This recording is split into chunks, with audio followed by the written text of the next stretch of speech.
வணக்கம். ஆகாஷ்வாணி மாநில செய்திகள் வாசிப்பவர் சாந்தி ரமேஷ். தலைப்புச் செய்திகள்.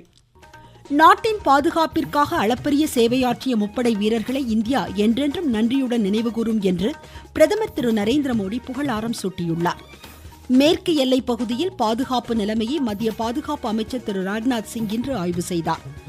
தீவிரவாதத்திற்கு எதிராக அனைத்து தரப்பு மக்களும் ஒருங்கிணைந்து ஒற்றுமையை பறைசாற்றியுள்ளதாக மத்திய அமைச்சர் டாக்டர் எல் முருகன் கூறியுள்ளார். CBSE 10, 12ஆம் வகுப்பு பொதுத் தேர்வு முடிவுகள் இன்று வெளியிடப்பட்டன. ரோம் மாஸ்டர்ஸ் டென்னிஸ் ஆடவர் இரட்டையர் காலிறுதிக்கு முந்தைய சுற்றில் ரோகன் போபண்ணா ஆடம் இணை இன்று களமிறங்குகிறது. இனி விரிவான செய்திகள். நாட்டின் பாதுகாப்பிற்காக அளப்பரிய சேவையாற்றிய முப்படை வீரர்களை இந்தியா என்றென்றும் நன்றியுடன் நினைவுகூரும் என்று பிரதமர் திரு நரேந்திர மோடி புகழாரம் சூட்டியுள்ளார். பஞ்சாப் மாநிலம் ஆதம்பூர் விமானப்படை தளத்தை இன்று நேரில் பார்வையிட்ட பின்னர் பிரதமர் வெளியிட்ட சமூக வலைதள பதிவில் விமானப்படை வீரர்கள் மற்றும் ஜவான்களுடன் தாம் கலந்துரையாடியதாக குறிப்பிட்டார். வீர தீரத்துடனும் துணிச்சலுடனும் தீர்க்கத்துடனும் அச்சமின்றியும் செயலாற்றிய விமானப்படை வீரர்களுடன் கலந்துரையாடியது சிறப்பான அனுபவமாக அமைந்தது என்று பிரதமர் மகிழ்ச்சி தெரிவித்தார். முன்னதாக விமானப்படை அதிகாரிகள், வீரர்கள், ஜவான்கள் பிரதமரிடம் விமானப்படை செயல்பாடுகள் குறித்து எடுத்துரைத்தனர். ஆபரேஷன் சிந்தூர் துல்லிய தாக்குதல் வெற்றியை தொடர்ந்து பிரதமர் ஆதம்பூர் விமானப்படை தளத்தை பார்வையிட்டார். முன்னதாக நேற்று நாட்டு மக்களிடையே உரையாற்றிய பிரதமர் தீவிரவாதத்தை எதிர்கொள்ள தேசத்தின் அளப்பரிய அர்ப்பணிப்பை எடுத்துரைத்தார்.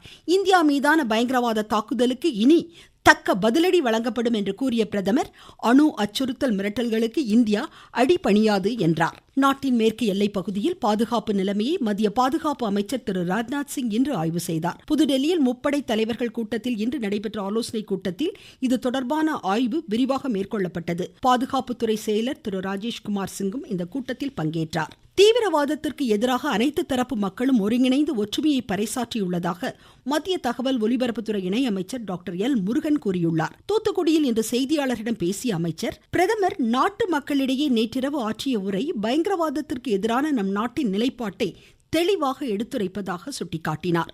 தீவிரவாத முகாம்களை தகர்த்தெறிந்து பயங்கரவாதிகள் மீது தாக்குதல் நடத்தியதில் ராணுவ வீரர்கள் ஆற்றிய மிகப்பெரிய பங்களிப்பிற்கு தமிழக மக்கள் சார்பில் நன்றியை உரித்தாக்கிக் கொள்வதாக அமைச்சர் கூறினார். பயங்கரவாதம் எந்த விதத்தில் வந்தாலும் கூட அதை நாம் சகித்துக் கொள்ள முடியாது, அவர்களுக்கு தக்க பதிலடி கொடுக்கப்படும் என்பதை ஆபரேஷன் சிந்தூர் மூலமாக நாம் நிறைவேற்றி காட்டியிருக்கின்றோம். தமிழக மக்கள் சார்பில், தூத்துக்குடி மக்கள் சார்பில் நம்முடைய ராணுவ வீரர்களுக்கு நாம் ஒரு மிகப்பெரிய பாராட்டுகளையும் நன்றிகளையும் சொல்வதற்கு கடமைப்பட்டிருக்கிறோம். எந்த நேரத்திலையும் கூட தீவிரவாதமும் பேச்சுவார்த்தையும் இருக்க முடியாது என்பதை நம் பிரதமர் திரு நரேந்திர மோடிஜி அவர்கள் மிக தெளிவாக நேற்றைக்கு சொல்லியிருக்கிறார்கள். தமிழகத்தில் கடந்த 4 ஆண்டுகளாக ஊழல் நடைபெற்றதாக அமைச்சர் குற்றம் சாட்டினார். முன்னதாக தூத்துக்குடியில் உள்ள பிஜேபி அலுவலகத்தில் கட்சி நிர்வாகிகளுடன் அவர் ஆலோசனை மேற்கொண்டார். ஸ்ரீவைகுண்டம் பழைய காயல் பகுதியில் பொதுமக்களுக்கு பதநீர் வழங்கும் பணியை அமைச்சர் டாக்டர் எல் முருகன் தொடங்கி வைத்தார்.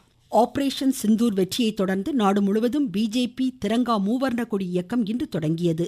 11 நாட்கள் நடைபெறும் இந்நிகழ்வில் முன்னாள் ராணுவ படையினர், சமூக பணியாளர்கள், பிஜேபி தலைவர்கள் பங்கேற்றுள்ளனர். வரும் 23ஆம் தேதி வரை நடைபெறும் இந்த விழிப்புணர்வு இயக்கத்தில் பாகிஸ்தான் மற்றும் ஆக்கிரமிப்பு ஜம்மு காஷ்மீரில் உள்ள தீவிரவாத முகாம்களை இந்தியா எவ்வாறு தகர்த்தது என்பது குறித்து விரிவாக எடுத்துரைக்கப்படுகிறது. ஜம்மு காஷ்மீர் ஷோபியான் மாவட்டம் ஷுக்ரு கல்லார் வனக்காடுகளில் பாதுகாப்பு படையினர் மற்றும் தீவிரவாதிகளுக்கிடையே இன்று காலை துப்பாக்கி சண்டை நடைபெற்றது. ஷுக்ரு வனப்பகுதியில் காவல்துறையினர், ராணுவ பாதுகாப்பு படையினர், மத்திய ரிசர்வ் காவல் படையினர் இணைந்து தீவிரவாதிகளின் நடமாட்டம் தொடர்பாக தேடுதல் வேட்டையை மேற்கொண்ட போது பதுங்கியிருந்த தீவிரவாதிகள் மறைவிடங்களிலிருந்து துப்பாக்கியால் சுட்டனர். பதிலுக்கு பாதுகாப்பு படையினரும் துப்பாக்கி சூடு நடத்தினர். இந்த சம்பவத்தில் உயிரிழப்பு குறித்த தகவல்கள் எதுவும் இதுவரை கிடைக்கப்பெறவில்லை. நீலகிரி மாவட்டம் முதுமலை தெப்பக்காட்டில் யானை பாகன்கள் மற்றும் உதவியாளர்களுக்கு கட்டப்பட்ட 44 வீடுகளை முதலமைச்சர் திரு மு.க. ஸ்டாலின் இன்று திறந்து வைக்கிறார்.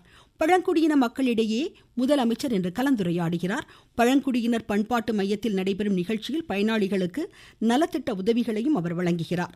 5 நாள் பயணமாக நீலகிரி சென்றுள்ள முதலமைச்சர் நாளை மறுநாள் உதகை அரசு தாவரவியல் பூங்காவில் 127வது மலர் கண்காட்சியை துவக்கி வைக்கிறார். நீங்கள் கேட்டுக்கொண்டிருப்பது ஆகாஷ்வாணியின் மாநில செய்தி அறிக்கை. மத்திய கல்வி வாரியம் CBSE 10, 12ஆம் வகுப்பு பொதுத் தேர்வு முடிவுகள் இன்று வெளியிடப்பட்டுள்ளன. தேர்வு முடிவுகளை cbse.gov.in மற்றும் results.nic.in உள்ளிட்ட இணையதளங்களில் அறிந்து கொள்ளலாம். சிபிஎஸ்இ 12ஆம் வகுப்பு தேர்வில் 88.39% மாணாக்கர் தேர்ச்சி அடைந்துள்ளனர். மாணவிகள் மாணவர்களை விட 5.94% கூடுதலாக தேர்ச்சி பெற்றுள்ளனர். சென்ற ஆண்டை விட 0.41% அளவிற்கு தேர்ச்சி விகிதம் அதிகரித்துள்ளது. சென்னை மண்டலம் 97.39% தேர்ச்சியுடன் 3வது இடத்தை பெற்றுள்ளது. சிபிஎஸ்இ 10ஆம் வகுப்பு பொதுத் தேர்வில் 93.66% மாணாக்கர் தேர்ச்சி பெற்றுள்ளனர். சென்ற ஆண்டை காட்டிலும் தேர்ச்சி விகிதம் 0.06% அதிகரித்துள்ளது. மாணவிகள் அதிக அளவில் தேர்ச்சி பெற்றுள்ளனர். திருவனந்தபுரம் மண்டலம் முதலிடத்தையும் சென்னை மண்டலம் 4வது இடத்தையும் கைப்பற்றியுள்ளன. சேலம் ஏற்காட்டில் 48வது கோடை விழா வரும் 23ஆம் தேதி தொடங்கும் என்று மாநில சுற்றுலாத்துறை அமைச்சர் திரு ராஜேந்திரன் தெரிவித்துள்ளார். ஏற்காட்டில் இன்று செய்தியாளர்களிடம் பேசிய அவர் 7 நாட்கள் நடைபெறும் இவ்விழாவில் மலர் கண்காட்சி, ஆரோக்கிய குழந்தை போட்டி உள்ளிட்ட பல்வேறு நிகழ்வுகள் நடைபெறும் என்றார். சேலம் ஏற்காட்டிலே 48வது கோடை விழா மே 23ஆம் தேதியிலிருந்து மே 29ஆம் தேதி வரை 7 நாட்கள் நடைபெற இருக்கிறது. ஏற்காடு அண்ணா பூங்காவிலே 1,50,000 மலர்கள் கொண்ட மலர் காட்சி, பழ கண்காட்சி, காய்கறி கண்காட்சி என்று அமைக்கப்பட இருக்கிறது. இந்த ஏற்காடு கோடை விழாவிற்காக சிறப்பு பேருந்துகள் இயக்கப்பட உள்ளது. தமிழ்நாட்டில் கடந்த 4 ஆண்டுகளில் 56,299 அடுக்குமாடி குடியிருப்புகள் ஏழை எளிய மக்களுக்கு கட்டித்தரப்பட்டுள்ளதாக மாநில குறு சிறு நடுத்தர தொழில் நிறுவனங்கள் துறை அமைச்சர் திரு தாமோ அன்பரசன் தெரிவித்துள்ளார். சென்னை கைலாசபுரத்தில் நகர்ப்புற வாழ்விட மேம்பாட்டு வாரிய திட்ட பகுதிகளில் கட்டுமான பணிகளை இன்று ஆய்வு செய்த அவர் 587 கோடி ரூபாய் மதிப்பில் கட்டப்பட்டுள்ள 5180 புதிய அடுக்குமாடி குடியிருப்புகள் விரைவில் திறக்கப்படும் என்றார். அரியலூர் மாவட்டத்தில் 2,27,00,000 ரூபாய் மதிப்பில் 19 வளர்ச்சி திட்ட பணிகளை மாநில போக்குவரத்து துறை அமைச்சர் திரு எஸ் சிவசங்கர் இன்று துவக்கி வைத்தார். சென்னை திருவொற்றியூரில் 1500 குடும்பங்களுக்கு வீட்டுமனை பட்டாக்களை துணை முதலமைச்சர் திரு உதயநிதி ஸ்டாலின் இன்று வழங்கினார். இந்நிகழ்ச்சியில் பேசிய அவர் சென்னையில் மட்டும் 1,38,000 வீட்டுமனை பட்டாக்கள் வழங்கப்பட்டுள்ளதாக குறிப்பிட்டார். பொள்ளாச்சி பாலியல் வன்கொடுமை வழக்கில் குற்றவாளிகள் 9 பேருக்கும் ஆயுள் தண்டனை விதித்து கோவை கூடுதல் மகளிர் நீதிமன்ற நீதிபதி நந்தினி தேவி தீர்ப்பு வழங்கியுள்ளார். 2019ஆம் ஆண்டு முதல் இந்த வழக்கு கோவை சிறப்பு நீதிமன்றத்தில் விசாரிக்கப்பட்ட வந்த நிலையில் இன்று தீர்ப்பு வழங்கப்பட்டது. சிவகங்கை மாவட்டத்தில் அமைக்கப்பட்டுள்ள நெல் கொள்முதல் நிலையங்கள் மூலம் 58,000 மெட்ரிக் டன் நெல் கொள்முதல் செய்யப்பட்டுள்ளதாக ஆட்சித்தலைவர் திருமதி ஆஷா அஜித் தெரிவித்துள்ளார். இதுகுறித்து எமது செய்தியாளர். சிவகங்கை மாவட்டத்தில் அரசு சார்பில் 87 இடங்களில் அமைக்கப்பட்ட நெல் கொள்முதல் நிலையங்கள் மூலம் 57,934 மெட்ரிக் டன் கொள்முதல் செய்யப்பட்டுள்ளதாக மாவட்ட ஆட்சித்தலைவர் ஆஷா அஜித் தெரிவித்துள்ளார். 13,420 விவசாயிகளிடம் நெல் கொள்முதல் செய்யப்பட்டிருப்பதாகவும் விவசாயிகளின் வங்கிக் கணக்கில் 141 கோடியே 84,12,000 ரூபாய் வரவு வைக்கப்பட்டிருப்பதாகவும் அவர் கூறியுள்ளார். சிவகங்கை முருகன். காஞ்சிபுரம் அருள்மிகு வரதராஜ பெருமாள் திருக்கோவில் வைகாசி பிரம்மோற்சவத்தில் இன்று தங்க கருட சேவை நடைபெற்றதாக எமது செய்தியாளர் தெரிவிக்கிறார்.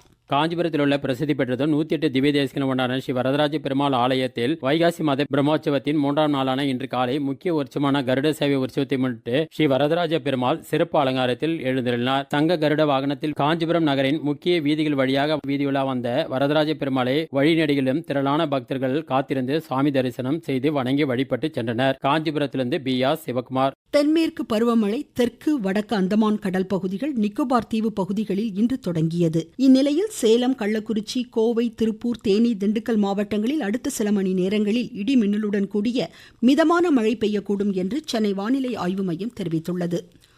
ரோம் மாஸ்டர்ஸ் டென்னிஸ் ஆடவர் இரட்டையர் காலிறுதிக்கு முந்தைய சுற்றில் இந்தியாவின் ரோஹன் போபண்ணா, செக் குடியரசின் ஆடம் இணை இங்கிலாந்து இணையை இன்று எதிர்கொள்கிறது. மீண்டும் தலைப்புச் செய்திகள். நாட்டின் பாதுகாப்பிற்காக அளப்பரிய சேவையாற்றிய முப்படை வீரர்களை இந்தியா என்றென்றும் நன்றியுடன் நினைவுகூரும் என்று பிரதமர் திரு நரேந்திர மோடி புகழாரம் சூட்டியுள்ளார். மேற்கு எல்லை பகுதியில் பாதுகாப்பு நிலைமையை மத்திய பாதுகாப்பு அமைச்சர் திரு ராஜ்நாத் சிங் இன்று ஆய்வு செய்தார். தீவிரவாதத்திற்கு எதிராக அனைத்து தரப்பு மக்களும் ஒருங்கிணைந்து ஒற்றுமையை பறைசாற்றியுள்ளதாக மத்திய அமைச்சர் டாக்டர் எல் முருகன் கூறியுள்ளார். சிபிஎஸ்இ 10, 12ஆம் வகுப்பு பொதுத் தேர்வு முடிவுகள் இன்று வெளியிடப்பட்டன. ரோம் மாஸ்டர்ஸ் டென்னிஸ் ஆடவர் இரட்டையர் காலிறுதிக்கு முந்தைய சுற்றில் ரோஹன் போபண்ணா, ஆடம் இணை இன்று களமிறங்குகிறது. இத்துடன் இந்த செய்தி அறிக்கை முடிவடைந்தது.